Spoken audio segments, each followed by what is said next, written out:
حضرت ادہم رحمۃ اللہ علیہ ایک بہت مشہور بزرگ گزرے ہیں۔ وہ ایک مرتبہ بخارا کے باغات سے گزر رہے تھے تو نہر پر کھڑے ہو گئے اور وضو کرنے لگے۔ وہ نہر ان باغات کے بیچوں بیچ گزر رہی تھی۔ اچانک انہیں ایک بہتا ہوا سیب نظر آیا جو اس نہر سے بہہ رہا تھا۔ انہوں نے سوچا کہ اسے کھا لینا چاہیے، اس کے کھانے میں کوئی مذائقہ نہیں، تو چنانچہ انہوں نے وہ سیب کھا لیا۔ اس کے بعد ان کے ذہن میں ایک بات آئی کہ جو میں نے سیب کھایا ہے اس کا کھانا میرے لیے نامناسب ہے، حلال نہیں ہے، کیونکہ یہ میں نے مالک کی اجازت کے بغیر کھایا ہے۔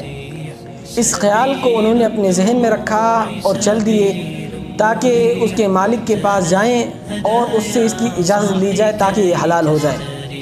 چنانچہ نہر سے گزرتے گزرتے وہ ایک باغ کے دروازے پر پہنچے۔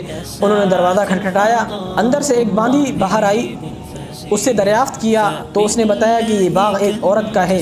تو حضرت ادہم رحمۃ اللہ علیہ نے کہا کہ آپ ان سے اجازت لے لیں تاکہ میں ان سے اس سیب کی اجازت لے لوں تاکہ یہ میرے لیے حلال ہو جائے۔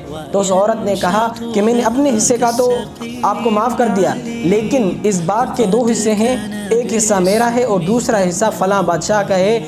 میں نے اپنا آدھا حصہ معاف کر لیا، باقی آدھا حصہ جو ہے آپ ان سے معاف کروا لیں، جو اس وقت بلخ تشریف لے گئے ہیں، جو بغداد سے 10 دن کی مسافت پر ہے۔ تو حضرت ادہم رحمۃ اللہ علیہ وہاں سے سفر شروع کیا اور بلخ تشریف لے گئے۔ بادشاہ اپنی مجلس میں مصروف تھا تو اس نے کسی غلام سے یہ پیغام بھجوایا بادشاہ کی طرف کہ آدھا سیب معاف کروانے کے لیے بغداد سے بلخ آیا ہوں، آپ میرا یہ سیب معاف کرتے تاکہ میرے لیے حلال ہو جائے۔ بادشاہ نے کہا کہ اس وقت کوئی بھی فیصلہ نہیں کر سکتے، آپ کل دربار میں آ جائیں۔ بادشاہ کی ایک بہت خوبصورت نوجوان بیٹی تھی جس کے لیے آس پاس کے بہت سارے شہزادوں نے نکاح کا پیغام بھجوایا، لیکن بادشاہ نے اس کے لیے منع کر دیا کیونکہ وہ جو لڑکی تھی وہ بہت نیک اور زاہدہ تھی۔ تو بادشاہ کی یہ سوچ تھی کہ میں اس کی جو نکاح اور شادی ہے وہ بھی اس بندے سے کرواؤں گا جو کہ زاہد اور نیکوکار اور پرہیزگار اور متورع ہوگا۔ رات ہوئی، بادشاہ نے یہ سارا قصہ اپنی بیٹی کو ذکر کیا، کہا کہ اتنا متورع شخص کے آدھے سیب کے معاف کروانے کے لیے بغداد سے بلخ آیا ہے جو کہ ایک ندی میں بہہ رہا تھا، تو اس سے زیادہ متورع شخص تمہیں نہیں ملے گا۔ تو بیٹی نے اس کے لیے ہاں کر دی کہ بھائی آپ نکاح کروا دو میرا۔ بادشاہ نے صبح ادہم رحمۃ اللہ علیہ کو بلوایا اور اسے کہا کہ ایک شرط پر میں تجھے معاف کروں گا کہ تم میری بیٹی سے نکاح کر لو۔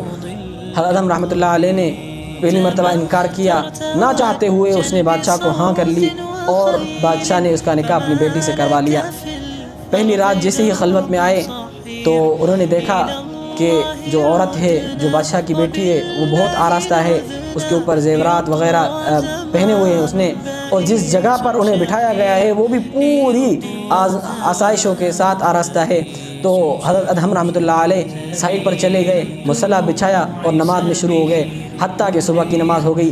6 راتیں مسلسل اسی طرح حضرت ادہم رحمۃ اللہ علیہ نے پوری رات نماز پڑھنے میں گزار دی، اور اب تک سلطان نے انہیں وہ آدھا سیب معاف نہیں کیا تھا۔ تو انہوں نے کسی بندے کے ساتھ سلطان کو کہلوا کر بھیجا کہ آپ وہ مجھے معاف کر لیں آدھا سیب۔ تو سلطان نے کہا کہ جب تک آپ میری بیٹی کے ساتھ، میری لڑکی کے ساتھ اجتماع کا اتفاق نہیں کریں گے تب تک میں وہ سیب آپ کو معاف نہیں کروں گا۔ لہٰذا حضرت ادہم رحمۃ اللہ علیہ اجتماع پر مجبور ہوئے اور صبح کو غسل کیا اور نماز پر کھڑے ہو گئے اور ایک بڑی چیخ ماری اور سجدے میں گر گئے۔ لوگوں نے دیکھا کہ حضرت ادہم رحمۃ اللہ علیہ وفات پا چکے ہیں، اور اس لڑکی سے جو بیٹا پیدا ہوا وہ ابراہیم اس کا نام رکھا گیا، اور اس بادشاہ کا چونکہ کوئی بیٹا وغیرہ نہیں تھا تو اس بادشاہ نے اس کو اپنی ساری سلطنت اور جائیداد دے دی، اس کو مالک بنا دیا، یہ مالک بنے۔ اور حضرت ابراہیم رحمۃ اللہ علیہ کی سلطنت چھوڑنے کا واقعہ بہت مشہور ہے۔